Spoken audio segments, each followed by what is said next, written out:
Hi, everyone. Welcome to the Digital Supply Chain Podcast. My name is Tom Raftery, and with me on the show today, I have my special guest, Fraser. Fraser, welcome to the podcast. Would you like to introduce yourself? Thank you very much for having me, Tom. My name is Fraser Robinson. I'm the co-founder and CEO of Beacon, a supply chain collaboration and visibility platform. Okay. Talk to me a little bit more about what that means, because that's a very high-level explanation, Fraser, of what Beacon is, but maybe dig into it just a little bit more for us. Yes, for sure. So I'll start with the term visibility, which is sort of 50% of what I've just said to you, that Beacon being a visibility and a collaboration platform. I think it's really important to start with the visibility piece, because I think that the world of supply chain is very familiar with track and trace. Where's my stuff? Where are my containers? Where's my airway bill? Which has sort of come under the label, if you will, of track and trace or tracking portals. There's this sort of concept that's, emerged sort of in the last few years. And it's incredibly important to know, where your stuff is. But we prefer to use the term visibility because, knowing in real time where your containers are or your truck and when it's going to arrive, it's sort of almost the more tactical piece of the solution. Really, what we're trying to do is build a visibility solution which extends far beyond when's my stuff arriving and where. And that moves in two vectors. One is upstream into order visibility. When did I order stuff? How long does it take for those SKUs to be manufactured? What's the cargo ready date? How many times did that change? When is it picked up? So visibility really expresses, if you will, a lot more of the journey of your goods than just the transportation segment. And also visibility extends into not just where's my stuff, but also how do you communicate to your team where your stuff is and what the progress is? And how do you ensure that all the actors in your supply chain, whether they be in your business or in a supplier's business or in a customer's business in a different time zone, how do you ensure that everyone who needs to know what's going on has access to that information in real time? And then finally, visibility also encompasses visibility not just around your stuff as it's happening now, but also visibility into the historical data. That's incredibly important from a strategic standpoint, which is less about what's happening now and more about how do we make it better next time. And so the visibility into that historical data is key as well. So there's visibility, and it bleeds into collaboration, which I sort of touched on as well, which is empowering teams to have access to all of that information in one single source of truth. So visibility and collaboration are the two cornerstone themes of what we're building. And I guess that the real point there is it's track and trace on steroids, if you will. It's taking it to a very different place from your kind of more traditional, as it is now, real-time tracking port. Okay. Yeah, sure. And I'm guessing that, letting everybody know the current status of everything is going a little beyond just sending out faxes. But before we get into that, give me a little bit about the backstory of Beacon and yourself, because I think it plays a lot into this story, right? Yes, definitely. So, prior to Beacon, I was with Uber, and, my sort of experience there, I'd been in tech as a business as a sector for most of my career, quite frankly. And moving to Uber was really the first time that I'd been involved in a tech business that was so intrinsically linked to the movement of physical things in the world. I'd been involved in more sort of data driven and online travel, quite frankly. So a few degrees removed from responsibility for the actual movement of the object, if you will. I don't mean to refer to people as objects in the context of Uber, but you get the point. It was really sort of, a platform that optimizes the movement of vehicles and people, which you could argue is really not too dissimilar to a last mile delivery business.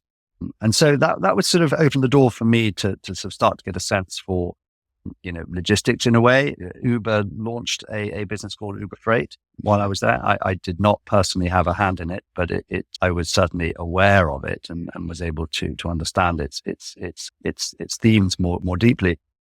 And that opened the door for me, opened my mind to, okay, this is really interesting now.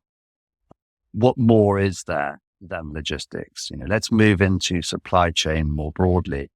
And, that natural curiosity takes over.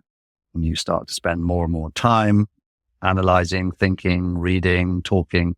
The classic journey that any sort of startup entrepreneur goes on usually begins with that sort of curiosity kicking in and understanding, asking that question over and over. Why does it work that way? Why it seems inefficient that way? Why are they losing so much money on this? Why are businesses, on the verge of running out of cash once a month as they sort of balance supply payments with revenue, all that stuff. It's a fascinating problem. So that was really, I think, where the sort of the kernel, was first, for me, sort of arose of interest. And you should go on that journey, as I say, and Beacon really began having spent some time talking to lots of businesses who, particularly retailers, you went and talked to lots of them to understand, just tell me about your supply chain woes. How does it work? And sure. What I experienced was that many businesses I spoke to, particularly small and medium-sized ones, nobody goes into business in retail in particular thinking they need to be good at supply chain. They typically go into business because they have an idea for a wonderful product that they think their customer might need or want to buy. And that's usually the motivation. And then if that business proves successful, they very quickly realize that actually they've got to be really good at this thing called supply chain if they're going to be good at selling this wonderful product. And I just think that comes as a bit of a shock to businesses because it's not really what they want to do. And so it becomes a bit of an afterthought, but of course it can't be an afterthought because it's absolutely foundational to how you price your product and can you get your customer the thing they want tomorrow or next week? Do you have it in stock? With e-commerce and the rise of online shopping, everyone knows if you don't have it in stock, I'm going to bounce and go somewhere else to see and buy it from someone who has it cheaper and more readily available. So all these problems kind of arise and they're very interesting. And so with Beacon, we went on this journey primarily to try and improve the way businesses' supply chains operate, particularly at the sort of the medium, sized business end of the spectrum. And that's really how we began. And you sort of go through the twists and the turns. We began life with your sort of a simple visibility tracking layer on top of a forwarding service. And as our product evolved and our customers expressed a strong desire for more of the technology side of things, we'd sort of listen to those customers and we listened to them saying, gosh, we really like this portal actually. Couldn't we use it for more than just the freight that Beacon's moving? We value this stuff. And so you just carry on going down that road. And before you know it, that becomes the entire business. And that's the journey we've been on. And that's where we are today. And it's been fun being primarily focused on the BCOs themselves, the shippers, and bringing value to that end of the spectrum, not singularly being focused on the logistics side. So it's been really, really fruitful and fun so far. Nice, cool, interesting. And why is supply chain visibility, as you call it, crucial beyond just tracking freight? And how does your approach differ from traditional methods? Yeah, so it's interesting, and we sort of really learned this, I suppose, as we started out offering a tracking portal with a forwarding service. And then you go into that, down that sort of along that road, and you really start to learn as you listen to your customers, what is it that they actually want and what do they think they want? And so, of course, phase one, very naturally for businesses who have zero visibility at all, go, well, we just need some visibility. We need something. I think the natural next step there is for logistics companies to offer a tracking solution. to the customer. It sort of makes sense, So I'm moving my stuff with ocean carrier A or haulage company B or air freight carrier C. And it makes sense that you would go there to have a look and see where's my stuff and when's it going to arrive and all those good things. But what happens is, and this is a classic sort of evolution of technology, we saw it in online travel and so many other businesses. What happens is that then everyone builds a tracking portal. And, most companies don't use just one carrier. Most companies don't use just one mode, let alone one carrier in that one mode. And so then so everyone wants a portal, and then everyone builds a portal, and then suddenly your customer has to log into 2, 3, 4, 5, 6, 7, 8 portals. It's sort of, you get this multi-portal problem. And so technology evolves and a new problem emerges. And what we started to hear was, first of all, that quite simple multi-portal problem, which is businesses saying, actually, I'd really rather just have one portal that I can log into to see where everything is. And then there's a much deeper, more, that's I would argue, a more tactical problem. But what it unlocks is a much more strategic benefit, which is the data side of things. And, I think you can argue the toss on when AI will be here. Some argue now, some argue later. But I think what's indisputable is the role that data plays in automation, and that if you have no data, then you have no automation. And I think that what we very quickly saw was that when businesses rely on their carrier's portal for track and trace, they are simultaneously leaving all of their data with the carrier. They don't have it. They aren't storing it. They aren't using it for themselves. They're essentially giving it to their supplier, their carrier, not for their own benefit. And that by bringing your visibility solution, taking ownership of that as a shipper, and having, not only are you solving that sort of multi-portal problem, what you're really doing, which is so much more structural and more strategic, is you're really starting to take ownership of all of your supply chain data, irrespective of which carrier or supplier or haulier you're using. And it belongs to you. And when it belongs to you, then you are building that foundation of strategically improving your supply chain. Because what I think is indisputable is that, even the best supply chain consultant in the world can't really do anything unless they've got the information required to be able to make things better. So I think that's where, our customers have really started to see a much bigger, much more strategic, more structural change in their supply chain optimization through progressing with visibility. It's a much bigger thing than just where's my container and when's it going to arrive. And that's been exciting because that opens the path to automation, not just optimization, but truly automation. And that's a very exciting journey to see businesses start to go on. Interesting. Just spell it out for people who are listening, Fraser. What are some potential practical advantages of having your own data versus leaving it with the shippers or whoever?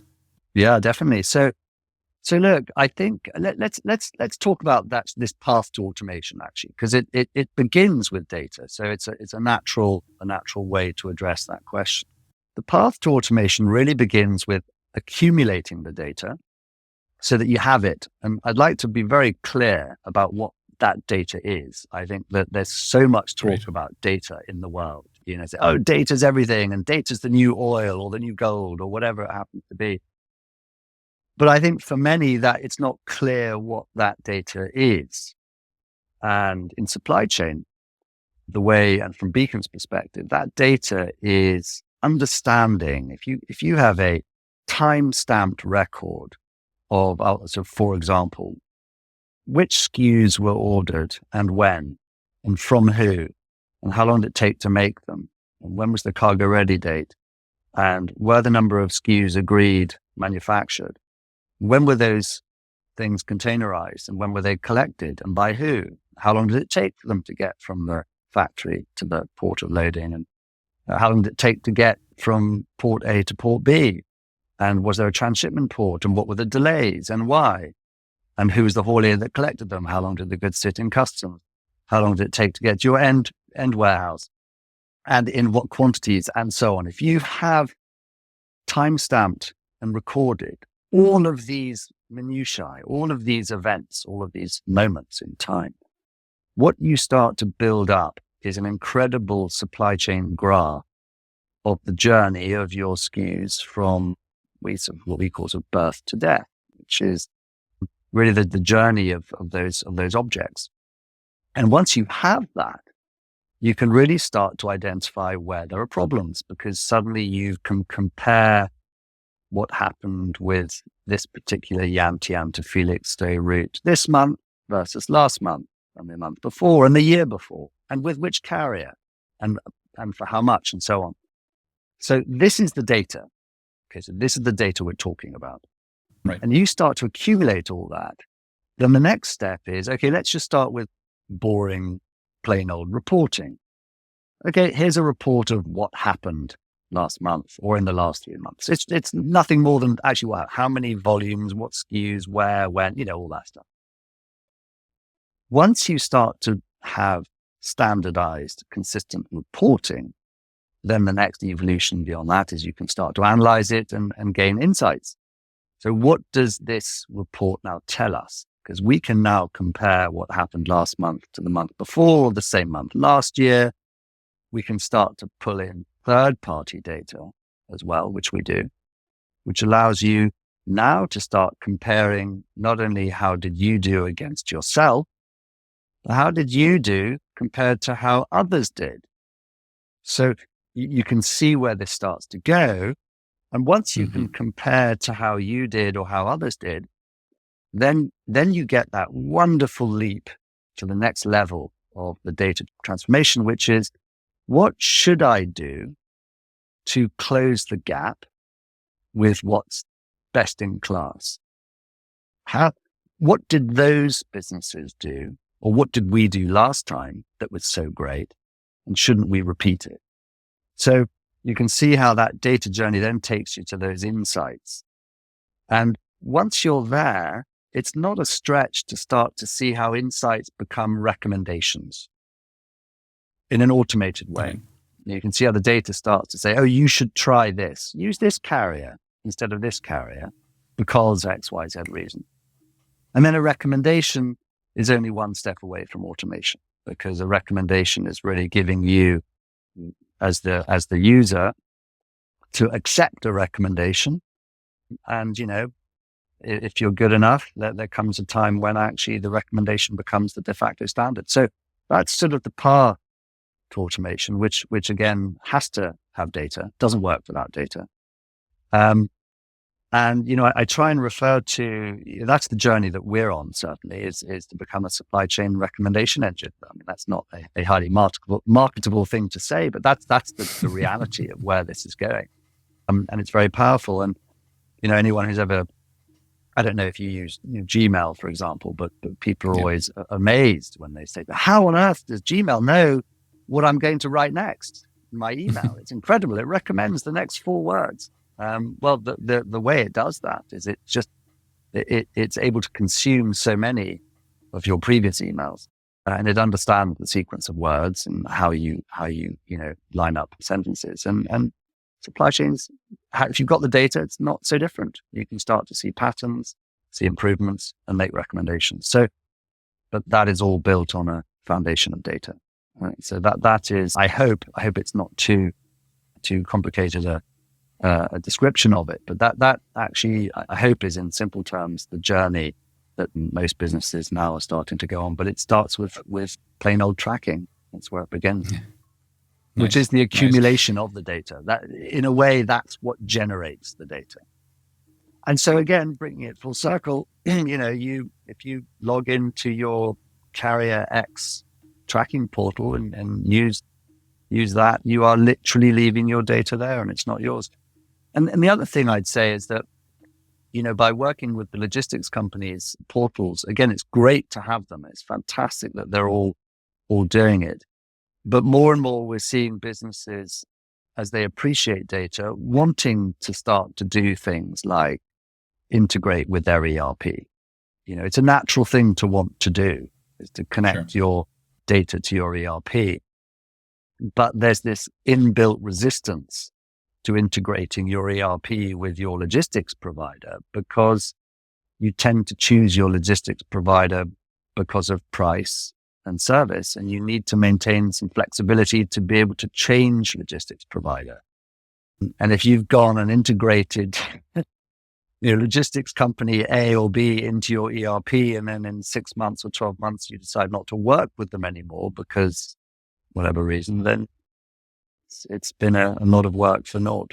So there's a lot of benefits for shifting the emphasis on who maintains the data away from the logistics side of the fence to the shipper side.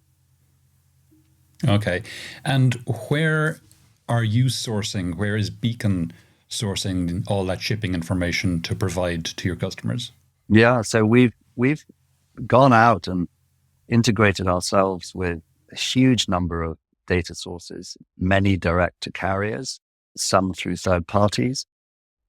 You've got satellite data, you've got milestone-based data, you've got traffic data on the haulage side. So there's a ton of data sources out there, and we're in this really rich time actually in the supply chain where data is starting to proliferate at source. The availability of information as to locations of trucks or ships or containers is really exciting. And so all of that data is emerging at great scale. And so there's a lot of work to be done to access it, ingest it, which we do. And then, because it's still emerging and fairly nascent, a lot of that data is still imperfect. It's not always clean.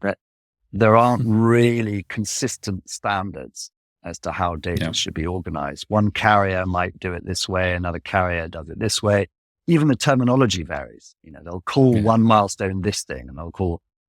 So we're still in that stage of data's being exposed. It's incredibly exciting, but still you have to aggregate it, clean it, structure it in order to make it truly useful. But that's how we do it. We aren't just white labeling somebody else's solution. We really are doing some of that heavy lifting ourselves as well, with a ton of different partners on the data side. Okay. And at the start, you talked as well about collaboration and making everyone aware of the status of shipments at any point in time. And I, threw in a comment about faxing them the information, which is obviously not what you're doing. So can you tell us what it is you're actually doing so that everyone does have real-time visibility of the status? Definitely. And, in a way, I'm very pleased you asked that, because what we're really passionate about doing is trying to move the conversation forward from tracking, and visibility. Of course, that's what we do. And, but that's table stakes. It's no longer enough just to have that. That's really baseline. And as we worked early days with our platform, we should have noticed something happening as businesses started to be able to have at their fingertips a real-time search engine, really, for your supply chain, which is what Beacon at its core is. If you imagine, if you've ever booked a flight online or a hotel online, or use Google, quite frankly, think of Beacon like that. You can search and filter and sort all of your supply chain information in real time. So, but we started to hear our customers say, "Oh, this is wonderful. We love this," and then we'd say, "Well, what do you do next?" And they go, "Oh, it's amazing. Now I know exactly where everything is and what's changed at my fingertips." And then they described to us their solution to what they did next was, our early customers would say, "I'll tell you what I do. There are 10 people that need to know what's going on with this stuff coming into Felixstowe from wherever. So I do my search and I filter by Felixstowe and Yantian and carrier X or whatever it is. And then you know what I do? And you get your search results. And then they'd say, I do a screen grab of that and I paste it into an email and I email it to the 10 people that need to know what's going on. I go, wait, hold on. You do what? They go, yeah, that's what we do. It's amazing. And then I say, well, and then what happens? They go, well, then what happens is I get 10 emails in reply asking me why it's changed, asking me if we've updated the haulage company because the ETA is late, whatever it is, question. And then I have to reply to 10 emails. And then I say, well, what happens when the ETAs change again, which they will? Well, I do it all over again tomorrow. And you go, well, this is madness. This is lunacy. And so, and being a tech business, we obviously use, ad nauseum. We use products like Google Docs or Google Sheets or Jira or Miro or Figma or, and Slack and, all the classic cloud-based collaboration platforms, which all moved away from the idea of, the old upload the Word document with the red line, email it over, download it, make edits, reattach it. It's crazy. So we sort of learned from that collaboration concept, which is already, in the world, and realize actually that the collaboration problem in supply chains is a much bigger, much meatier problem actually than just tracking. And so what we did is we built into our platform this concept of live boards, which allows the team that's in charge, the logistic team or whoever, quite frankly, to log in and create these bespoke boards as they would do a Miro board or a Google Doc, which has all the real-time tracking information in it. Then you share that with everyone who needs to know. Don't email them, just share that URL with them, bespoke to whatever the particular view is. And then move the conversation into the board, replace email with commenting and chat in the board itself so that people can really tag a particular container or a PO and ask a question of the person and really bring everything into that space. Your documents are all there, your conversation, your chat. And I think that this is what gets us excited because this actually is I think the much bigger challenge in supply chains. It began with where's my staff and the data, and now is moving very, very much into the zone of how do we make everyone's job easier? How do you empower teams? And it's just not good enough to give everyone a login to a platform. It's just that just doesn't make the most of cloud-based collaboration. So that's the collaboration theme for us, and I think it's I don't know if it's unique to us, but we certainly haven't seen anyone else doing it the same way. And what are your customers' response to this shift? Because it's a big mindset change for them to be doing it this way, right? It is. It is a big mindset shift. And I remember for myself, the shift from Word documents and emails to Google Docs was a big shift, or Microsoft 365, choose your platform. But I remember having a pretty monumental aha moment when I understood the power of being able to suddenly collaborate in one place, and that was monumental. And I definitely consider myself to be a, collaboration space platform, Google Docs power user. Right. I mean, I could never go back. And I think that what we've already seen with our early customers is because of the work that's gone before us, because Google Docs and Miro and Jira and so on, they already exist. I think that's laid the foundations for us. And actually our customers, we only launched boards, recently, and they get it immediately. And they're already asking for more, which is a great sign, because I mean, you create a monster in doing it because it's, but it's exciting because they get it and they want more. And I think the chat piece or the commenting piece has been very powerful. too. I think that people are seeing how it moves you out of your inbox. Yeah. I'm not the first person to say in the tech world, your inbox is a terrible place for workflow management. It's possibly the worst prioritization tool there is.